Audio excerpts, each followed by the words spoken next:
तो दोस्तों आज हम इन्वायरमेंट मैनेजमेंट का नेक्स्ट लेक्चर लेकर आपके सामने आए हैं। इसके अंदर हमने इसके पहले वाला जो हमारा लेक्चर था उसके अंदर हमने पढ़ा था कि इकोसिस्टम क्या होता है, कैसे प्राइमरी कंज्यूमर होते हैं, प्रोड्यूसर कैसे होता है, बाद में सेकेंडरी कंज्यूमर क्या होता है, टर्सरी क्या होता है, कैसे वो एक दूसरे के ऊपर डिपेंड होते हैं। तो हमने हर एक चीज़ के बारे में पढ़ा। आज हमारा जो टॉपिक है वो है relation between environment and ecosystem. Already guys हमने इकोसिस्टम क्या होता है उसके बारे में हमने पढ़ा है। Ecosystem is a interaction between a biotic and abiotic component. Abiotic और बायोटिक एंड अबायोटिक कंपोनेंट के बीच में जो इंट्रैक्शन होता है उसे हम क्या बोलते हैं, इकोसिस्टम बोलते हैं। तो आज हम इन्वायरमेंट और इकोसिस्टम के बीच में क्या रिलेशन है उसके बारे में हम पढ़ने वाले हैं। Environment is a broad concept. Environment is a broad concept physical, chemical, biological factor affecting the living organism in any possible way is collectively called environment. Yes, यहाँ पे देखो आपको एक डेफिनेशन मिला। डेफिनेशन क्या मिला? Physical, chemical, biological factor. Physical, chemical, biological factor affecting the living organism in any possible way. Yes, याद करते जाओ, मेरे साथ याद करते जाओ। Physical, chemical, biological factor affecting the living organism in any possible way is collectively, तीनों को एक साथ हम क्या बोलेंगे? इन्वायरमेंट। लिविंग ऑर्गेनिज्म पे फिजिकल, केमिकल एंड बायोलॉजिकल, अगर ये तीनों फैक्टर एक साथ अगर कौन से भी वे में अगर वो कहीं ना कहीं अगर लिविंग ऑर्गेनिज्म को अफेक्ट कर रहे हैं, देन इसे ही हम क्या बोलेंगे? इन्वायरमेंट बोलेंगे। तो गाइस याद कर लो डेफिनेशन। अगर कोई भी इन्वायरमेंट मैनेजमेंट का क्वेश्चन आता तो सबसे पहले इन्वायरमेंट का डेफिनेशन आपको लिखना है। देखो कुछ ऐसे लाइन्स होंगे जो आप हर एक आंसर में लिख सकते हो। इससे रिलेटेड कोई भी क्वेश्चन आए, कुछ भी अगर क्वेश्चन आपको आता है इन्वायरमेंट से रिलेटेड, तो आपको इन्वायरमेंट का डेफिनेशन डाल देना है। यही physical, chemical, biological factor affecting the living organism in any possible way is collectively called environment. Yes, तो दोस्तों यहाँ पे देखो लिखा है कि environment has two types. Environment, देखो इन्वायरमेंट का आपने डेफिनेशन लिखा, फिर ऐसे आप फ्लो चार्ट बनाओ। देखो मैं आपको यहाँ पे बताते भी जाऊँगा कि आपको आंसर कैसे लिखना है, फिर आप यहाँ पे ऐसा फ्लो चार्ट बनाओ। इन्वायरमेंट दो टाइप के होते हैं। एक इन्वायरमेंट होता है नेचुरल इन्वायरमेंट और दूसरा इन्वायरमेंट होता है कौन सा होता है? Artificial environment. एक ऐसा कौन सा होता है? नेचुरल, और दूसरा कौन सा है? आर्टिफिशियल। तो इन्वायरमेंट के कितने टाइप है? दो टाइप है। एक पहला कौन सा है? नेचुरल है, और दूसरा कौन सा है? आर्टिफिशियल। अब देखो नेचुरल इन्वायरमेंट के अंदर क्या क्या आता है उसके बारे में हम पढ़ने वाले कि नेचुरल इन्वायरमेंट में। तो natural environment consist of air, atmosphere, water, land, living organism etcetera. आपको पता है कि ये सब चीज़ें इसके अंदर आती है। Continuous interaction between the biotic and biotic factor, their interaction are very important. ये सब चीज़ों का इंट्रैक्शन एक दूसरे में बहुत इंपॉर्टेंट है। Artificial environment is also affecting the natural environment directly और इनडायरेक्टली। आर्टिफिशियल इन्वायरमेंट क्या करता है? नेचुरल इन्वायरमेंट को क्या करता है? इफेक्ट करता है। Environment consist of two basic factor, biotic factor and already हमने पढ़ा है the science that deal with the study of interaction between the biotic and biotic factor of environment is called ecology. देखो यहाँ पे आपको definition आया ecology का। Already हमने इकोसिस्टम पढ़ा था। देखो यहाँ पे एक और जो जो चीज़ें जरूरी है इन्वायरमेंट का, पीछे डेफिनेशन जरूरी था। इन्वायरमेंट के दो टाइप्स होते हैं, एक नेचुरल इन्वायरमेंट होता है, एक आर्टिफिशियल इन्वायरमेंट होता है। नेचुरल इन्वायरमेंट में क्या क्या आता है आपने वो सब देखा, और आर्टिफिशियल इन्वायरमेंट भी क्या करता है? नेचुरल इन्वायरमेंट को इनडायरेक्टली और डायरेक्टली क्या करता है? इफेक्ट करता है। देन यहाँ पे हम क्या पढ़ने वाले हैं? इन्वायरमेंट कंसिस्ट ऑफ टू, यहाँ पे देखो इसके इकोलॉजी का डेफिनेशन हम क्या पढ़ने वाले? इकोलॉजी का डेफिनेशन। इकोलॉजी का डेफिनेशन यहाँ से लेके यहाँ तक है, आप अच्छे से इसको याद कर लो, मेरे साथ ही याद कर लो। The science that deal with study of interaction between, वही है जो हमारा इकोसिस्टम का डेफिनेशन था। The science that deal with study of interaction between biotic and biotic factor of the environment is called ecology. Basic functional unit to study the ecology is called ecosystem. अगर हमें ecology को study करना है, पूरे ecology का अगर मुझे study करना है, तो उसका बेसिक फंक्शनल यूनिट क्या है? इकोसिस्टम। वही है interaction between biotic and biotic factor is known as ecosystem. Yes, हमने यहाँ पे तीन डेफिनेशन देखा। इकोलॉजी आया तो आपको प्रॉपर यही डेफिनेशन लिखना है। The science that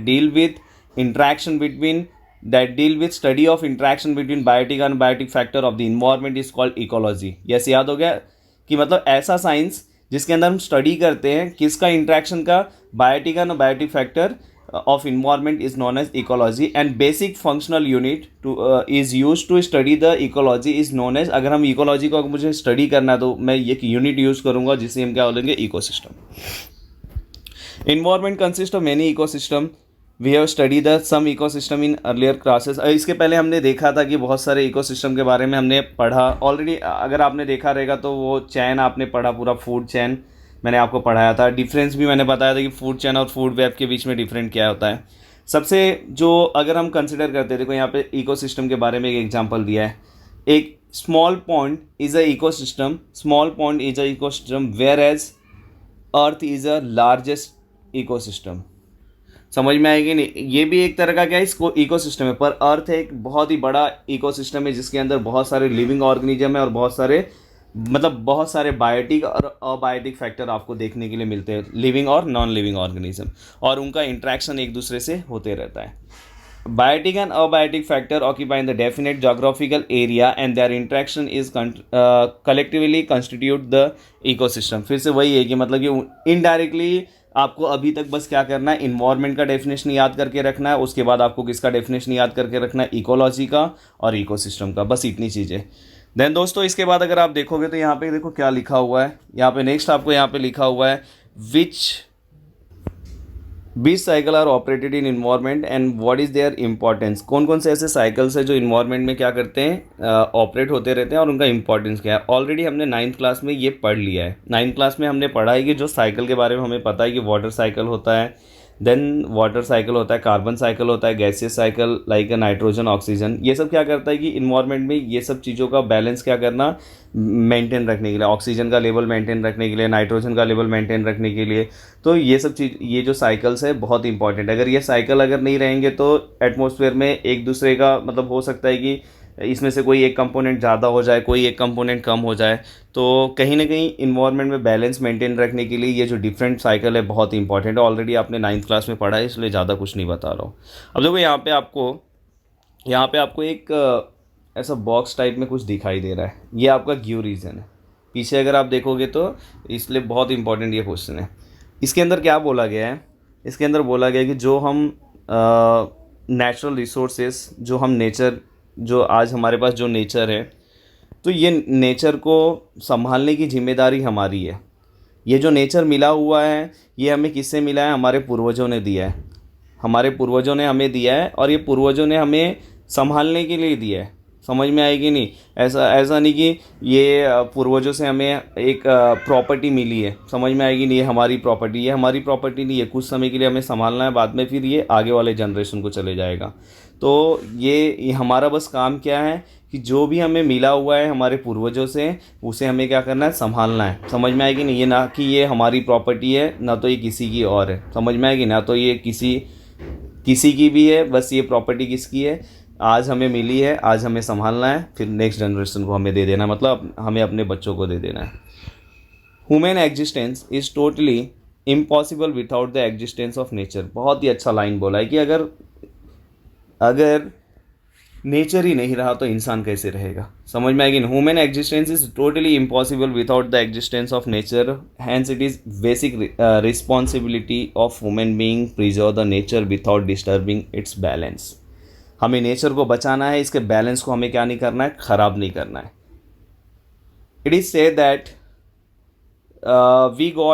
we have got this earth planet on lease from our future generation. समझ में आएगी, future generation, lease from our future generation, मतलब हमें मिला है कि हमें संभालना है और अपने फ्यूचर जनरेशन को हमें देना है, and not as ancestral property from our ancestors. ये नहीं कि हमारे पूर्वजों से ये हमें प्रॉपर्टी मिला है, बस इसे हमें जो करना है, बोलते हैं ना कि तेरा क्या जाता है, ये तो मेरा है, तुझे क्या करना है, ये तो मेरा ज़मीन है, बट ऐसा नहीं है। Hence we should not forget to conserve it for our self and for the future generation. इसलिए हमें भूलना नहीं चाहिए इसे कंजर्व करने के लिए। बहुत ही अच्छा दिया है। देन इन्वायरमेंटल कंजर्वेशन, देखो आपको शॉर्ट नोट आएगा और हर एक शॉर्ट नोट में आपको ट्राई करना है फ्लो चार्ट बनाने के लिए। मैंने इसके पहले बताया था ना कि इन्वायरमेंट का हर एक, अब देखो ये आया आपको इन्वायरमेंटल कंजर्वेशन शॉर्ट नोट आया, तो सबसे पहले इन्वायरमेंट का डेफिनेशन लिख दो। आपने पीछे पढ़ा है ना कि फिजिकल, केमिकल और बायोलॉजिकल फैक्टर क्या करता है, कहीं ना कहीं किसी न किसी पॉसिबल वे से लिविंग ऑर्गेनिज्म को अफेक्ट करता है, then it is known as environment. तो इन्वायरमेंट का आपने डेफिनेशन लिख दिया, एक लाइन हो गया। बाद में इन्वायरमेंटल कंजर्वेशन क्यों करना चाहिए, क्या ज़रूरी है, ये सब बारे में। तो पहले कुछ क्वेश्चन है, which factor affect the environment, कुछ ऐसे कौन कौन से फैक्टर है जो इन्वायरमेंट को क्या करता है, अफेक्ट करते हो। तो फैक्टर दो तरह के हो सकते हैं, एक नेचुरल फैक्टर हो सकता है, एक आर्टिफिशियल फैक्टर हो सकता है। नेचुरल फैक्टर मतलब कि जो इन्वायरमेंट के थ्रू होता है, फॉर एग्जांपल जो नेचर के थ्रू होता है, जैसे कि अर्थक्वेक आ गया, जैसे कि फ्लड आ गया, वॉल्केनो आ गया, समझ में आया कि नहीं, सुनामी आ गया, बीच में देखो साइक्लोन आया था, याद है कि नहीं। तो ये सब क्या करते हैं कि ये नेचुरल फैक्टर में आ जाते हैं। एंड आर्टिफिशियल फैक्टर मीन्स जो हम करते हैं, जितना नेचर इन्वायरमेंट को ख़राब करता है उससे ज़्यादा कहीं हम करते हैं। हम क्या करते हैं, इंडस्ट्रीज़ ला देते हैं, इंडस्ट्रियलाइजेशन, अर्बनाइजेशन। हम क्या करते हैं, अर्बनाइजेशन मतलब कि पूरा का पूरा जितने भी देखो, अगर आप जहाँ पे भी रहते हो, जैसे कि हम बोईसर में रहते हैं तो हम बोईसर में देखेंगे पहले जो ओसवाल था पूरा का पूरा एक पूरा का वहाँ पे पूरा का पूरा एक पेड़ था, चीकू का पूरा एक पेड़ था, बहुत बड़ा। ओसवाल हमारे यहाँ पे एक जगह है, वहाँ पे पूरा चीकू का पेड़ था। बट क्या हुआ, अचानक से पूरा का पूरा कट कर दिया गया, और कट करने के बाद वहाँ पे एक बहुत बड़ा, मतलब कि पूरा का पूरा एक एरिया आ गया। और एरिया आने का तो यही हो गया अर्बनाइजेशन, समझ में आएगी नहीं। तो इसे हमने क्या किया, तो वही कि मतलब फॉरेस्ट को क्या करना, कट कर देना, तो डिफॉरेस्टेशन मतलब कि हमने फॉरेस्ट को क्या किया, कट कर दिया। तो ये फैक्टर जो है आर्टिफिशियल है। What will happen if the number of consumer in the environment goes on increasing. अगर देखो नंबर ऑफ कंज्यूमर रेगुलर बढ़ते जाएंगे तो इसका इफेक्ट क्या होगा। ऑलरेडी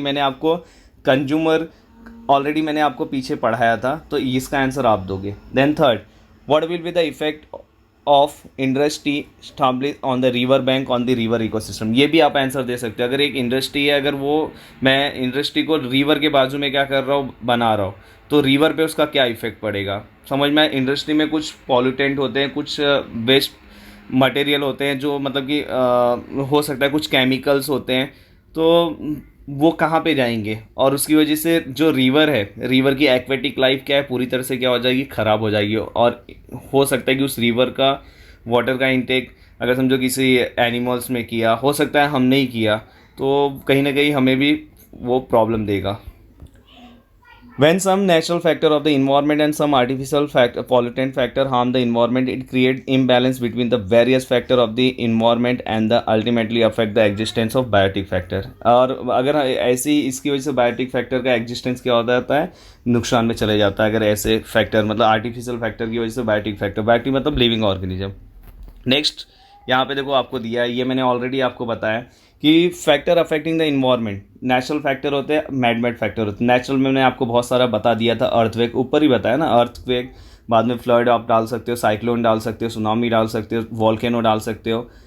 एंड मैनमेड में क्या आएगा, डिफॉरेस्टेशन, हमने जंगलों की कटाई कर दी। अर्बनाइजेशन डाल सकते हो, बाद में ये भी डाल सकते हो, अर्बनाइजेशन का इंडस्ट्रियलाइजेशन भी डाल सकते हो। एंड बाद में पॉपुलेशन जो रेगुलर इंक्रीज होते जा रहा है वो भी आप इसके अंदर डाल सकते हो। पॉपुलेशन इंक्रीज होने के कारण भी ये भी एक मैनमेड फैक्टर है। तो बाद में यहाँ पे देखो महात्मा गांधी ने बहुत ही अच्छा कुछ लिखा है, ये आप अपने हिंदी, मराठी, इंग्लिश जब आप लिखते हो तो उसके अंदर आप यूज कर सकते हो। The earth is sufficient to satisfy everyone's need but not the greed. बोल रहे कि जो अर्थ है, वो अर्थ हमें जो मिला है वो बस किसके लिए पता है, सबके नीड्स को पूरा करने के लिए मिला है। मतलब कि जिसकी ज़रूरत की चीज़ है, अगर समझो मुझे जो जो ज़रूरत की चीज़ है बस वही। बट अगर लोगों ने लालच करना चाहा, मतलब कि लोगों के लालच के लिए ये नहीं मिला है। हम कैसे कि पता कुछ मिल रहा है तो और मिले और मिले, अरे और आ जाए, और आ जाए, अरे अरे थोड़ा और दे दो, थोड़ा और दे दो। हमें ज़रूरत जितना है उतना ही हमें लेना चाहिए, उससे ज़्यादा नहीं लेना चाहिए। समझ में आएगी नहीं। आज हमें जितना ज़रूरत है, तो ये अर्थ हमें हमारे ज़रूरतों को पूरा करने के लिए मिला है, ना कि हमारे लालच को पूरा करने के लिए मिला है। और हम इंसान बहुत ही लालची होते हैं। बाद में देखो यहाँ पे जो चीज़ें मैंने वहाँ पे आपको बताया वही यहाँ पे लिखा है पीछे, जो मैंने बताया कि at present many environmental problem have been seen arise due to the various natural and artificial factor on the earth. Environment pollution is one of the main factor in. यहाँ पे भी देखो इन्वायरमेंट पॉल्यूशन एक सबसे ज़्यादा factor है जो problem आने के लिए। Contamination of any material is it's pollution, मतलब कि हर एक मटेरियल क्या कंटामिनेट हो जा रहा है। कंटामिनेट हो जा रहा है मतलब कि उसके अंदर कुछ पॉल्यूटेंट मिल जा रहे हैं। Unnecessary and unacceptable changes in the surrounding environment due to the natural events of the human activities called environmental pollution. Yes, यहाँ पे देखो आपको डेफिनेशन मिला। आपको अपने बुक का ही डेफिनेशन लिखोगे तो ज़्यादा मार्क्स मिलेगा। क्या लिखा है, अननेसेसरी क्या लिखा है, प्लीज़ ध्यान से देखो। Unnecessary and unacceptable changes in the surrounding environment due to the natural events और ह्यूमन एक्टिविटी। देखो unnecessary and unacceptable changes in the surrounding, unnecessary जो ज़रूरत नहीं थी, अनएक्सेप्टेबल जिसका हमने सोचा भी नहीं था, change in the surrounding environment due to natural events और नेचुरल या तो ह्यूमन एक्टिविटी। हो सकता है कि नेचुरल इवेंट्स के कारण भी हो सकता है, नेचर के अकॉर्डिंग भी हो सकता है, उसको तो हम रोक नहीं सकते, और ह्यूमन एक्टिविटी इसको तो हम रोक सकते हैं, और इसे ही हम क्या बोलते हैं, इन्वायरमेंटल पॉल्यूशन। समझ में आएगी ना। हमने कुछ फैक्ट्री बनाई, कुछ फैक्ट्री से हम रेगुलर क्या कर रहे हैं, पॉल्यूशन क्या कर रहे हैं, बाहर निकाल रहे हैं। तो ये सब चीज़ों की वजह से अगर आप देखोगे दिल्ली जैसा, अभी चलो हम दिल्ली की बात करते हैं, दिल्ली में ऐसा सिचुएशन आ जाता है, अभी तो चलो लॉकडाउन है तो सब कुछ बंद है, तो देखो कितना एक आता है एयर क्वालिटी इंडेक्स। क्या आता है, एयर क्वालिटी इंडेक्स। समझ में, ये बताता है कि हमारा एयर कितना पॉल्यूटेंट है। इसके 6 टाइप होते हैं, good, satisfactory, very poor, poor, moderate, ऐसे इसके 6 टाइप्स होते हैं। तो दिल्ली का जो लेवल था बहुत ही नीचे चले गया था, बट जैसे ही लॉकडाउन आया, लॉकडाउन के कारण सब कुछ बंद था, अपने आप पॉल्यूशन का, हर एक एरिया के पॉल्यूशन का लेवल ऊपर चले गया। तो सबसे ज़्यादा रोल बोला जाए तो हमारा ही है, सबसे ज़्यादा हमारा ही रोल है। अगर आप देखोगे तो दिल्ली में ऑड इवन स्कीम चालू किया गया था, ये सब आपको नॉलेज होना चाहिए। ऑड इवन स्कीम चालू किया गया था, ऑड और इवन से क्या होगा कि फिर भी पॉल्यूशन ज़्यादा, मतलब फिर भी हुआ था कंट्रोल, पर जितना चाहिए था उतना नहीं कंट्रोल हुआ था। बाद में which are types of pollution, pollution कितने टाइप, एयर पॉल्यूशन हो सकता है, वाटर पॉल्यूशन हो सकता है, सॉइल पॉल्यूशन हो सकता है। आज तो बहुत सारे अलग अलग टाइप्स के पॉल्यूशन आ गए, बट इतना तो आपको पता होना चाहिए। What do you mean by the natural and artificial pollution. Natural pollution क्या होता है और आर्टिफिशियल पॉल्यूशन क्या होता है। तो नेचर के थ्रू जो पॉल्यूशन होते हैं उसमें आर्टिफिशियल मतलब कि जो हमारे थ्रू होते हैं। तो आप आगे देखो पढ़ोगे। Pollution is a broad concept, various types of pollution like air, water, soil, thermal, light pollution occur around us. Ultimately adverse effect of all these on existence of all the living organism out of the environment conservation has become। तो समझ में आएगी। इसलिए ये सब जो pollution है, इसलिए environmental conservation has become the need of our, बहुत ही ज़रूरत है। ये सब चीज़ों की वजह से आज जितने पॉल्यूशन हो रहे हैं, देखो यहाँ पे देखो, ये देखो मैं जस्ट दिल्ली का बताया, समझ में आए कि नहीं। स्मोक और फॉग में बहुत फ़र्क होता है, समझ में आएगी। स्मोक और फॉग में बहुत ही फ़र्क होता है।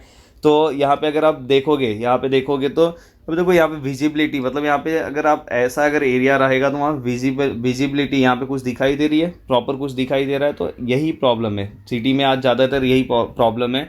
और मैंने बताया ना, ये याद रखना, एयर क्वालिटी इंडेक्स, इसमें अलग अलग मतलब पैरामीटर को हम मेजर करते हैं। PM2.5, PM10, ये सब मैं आपको एक्स्ट्रा नॉलेज दे रहा हूँ। PM10, बाद में ऑक्सीजन, ये ओजोन का लेयर भी इसके अंदर चेक होता है, बाद में NO2 इसके अंदर चेक होता है। तो ऐसे अलग अलग जो कंपोनेंट है जो इसके अंदर क्या होते हैं, चेक होते हैं, और उसके अकॉर्डिंग हम उसको क्या करते हैं, डिसाइड करते हैं। अब देखो ये सबसे इम्पॉर्टेंट, जो भी फ्लो चार्ट आपके एग्जाम में आता है, दिखाई दे रहा है, बहुत ही इंपॉर्टेंट होगा। देखो यहाँ पे लिखा है एयर पॉल्यूशन, दूसरा क्या लिखा है, एयर पॉल्यूशन के बाद क्या लिखा है, अगर आप देखोगे air pollution, water pollution, soil pollution.